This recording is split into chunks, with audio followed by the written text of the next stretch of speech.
ఆంగ్ల కాలమానానికి, ఆర్ష కాలమానానికి మధ్య ఎంతో తేడా ఉంది. ఈ నేపథ్యంలో కాల గణనలో ఈ రెండిటి ప్రాధాన్యత ఏమిటి? ఆర్ష కాలమానము అనాదిగా 195,85,58,139 సంవత్సరాల కాలాన్ని లెక్క పెడుతూ వస్తున్నది.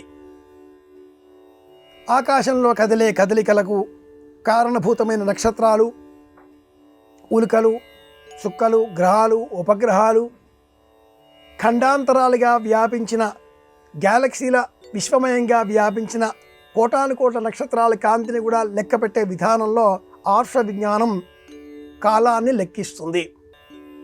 ఈ లెక్కించే క్రమంలో యుధిష్ఠిర శకం, శాలివాహన శకం, విక్రమార్క శకం, బౌద్ధ శకం ఇవన్నీ మనకు సనాతన ధర్మంలో వేల సంవత్సరాలుగా ఉండేటటువంటి లెక్కలు.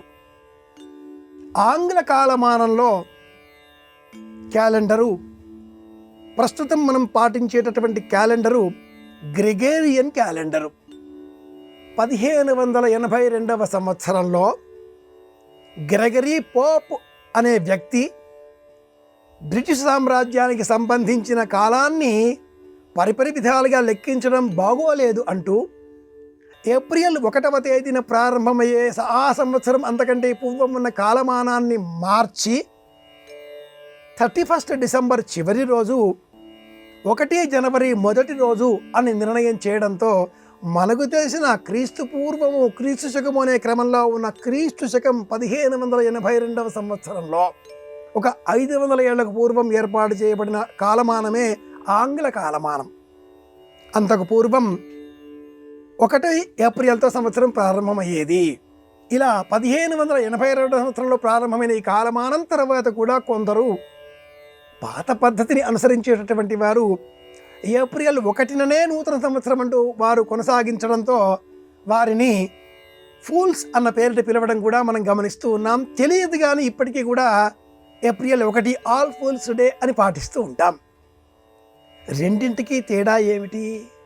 ఏ లెక్కలు ఆ లెక్కలే, ఎవరి లెక్కలు వారి లెక్కలే.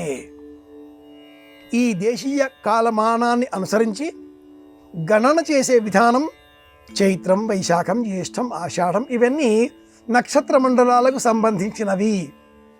ఆంగ్ల కాలమానంలో ఉండే మాసాల సంఖ్య ఏదీ కూడా సమానంగా ఉండదు. 30, 31, 28. క్రీస్తు శకం 1582 మనం చూసే ఈ గ్రెగేరియన్ క్యాలెండర్. అంతకు పూర్వం క్రీస్తు పూర్వం 26వ సంవత్సరంలో జూలియన్ క్యాలెండర్. అగస్టస్ సీజర్ పేరిట ఆగస్టు నెల, రోమన్ చక్రవర్తి జూలియస్ సీజర్ పేరిట జూన్ నెల, ఇలా 10 నెలల కాలాన్ని 12గా మార్చిన కాలం జూపిటర్ సంబంధించిన జ్ఞానం అని చెప్పుతున్నటువంటి ఈ మెసొపొటేమియన్ క్యాలెండర్ 10 నుంచి 12గా మారింది. ఇప్పటికీ ఆ పేర్లు, గ్రీక్ పేర్లు ఎలా ఉన్నాయంటే సెప్టే, అక్టో, నవ, డెసి. డెసి అంటే 10, లెక్కలలో 12వ నెల అంటాం మనం. సెప్టి అంటే 7, కానీ లెక్కలో 9వ నెలగా మారింది. 10 నెలల కాలమానం 100 సంవత్సరాలకు పూర్వమే 12గా మార్చుకున్న ఆంగ్ల కాలమానానికి సంబంధించిన క్యాలెండర్ ప్రపంచవ్యాప్తంగా పాటిస్తున్నారు.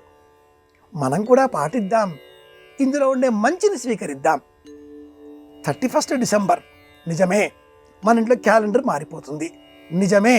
దీనికి అనుకూలంగా మన ప్రవర్తన మార్చుకునే ప్రయత్నం చేద్దాం. మంచి ఎక్కడన్నా స్వీకరించే అలవాటు భారతీయులది కనుక, కాంతిని ఆరాధించే వారం కనుక గతం ఈ రోజు నుంచి ధర్మబద్ధంగా, దేశీయంగా, భారతీయంగా, దైవాన్ని విశ్వసించే ఆర్ష విజ్ఞానం కల జీవితం కలవారిగా, ఆర్ష విజ్ఞానం మనది, సనాతన ధర్మం మనది, దైవం ఉన్నాడు అనే విశ్వాసం గల ఆస్తిక జీవితం మనది. దైవాన్ని ఆరాధించే ప్రయత్నం చేద్దాం. విశ్వమానవాళి అందరికీ క్షేమం కలిగే విధంగా ప్రపంచ శాంతి కోరుకుందాం. ఇది ఆంగ్ల కాలమానానికి, ఆర్ష కాలమానానికి ఉండే తేడా. ఆస్తికుడైన భారతీయుడికి ఆస్తికత్వం లేనటువంటి నాస్తికత్వం గల ఆంగ్ల విధానానికి ఉండేటటువంటి రూపం.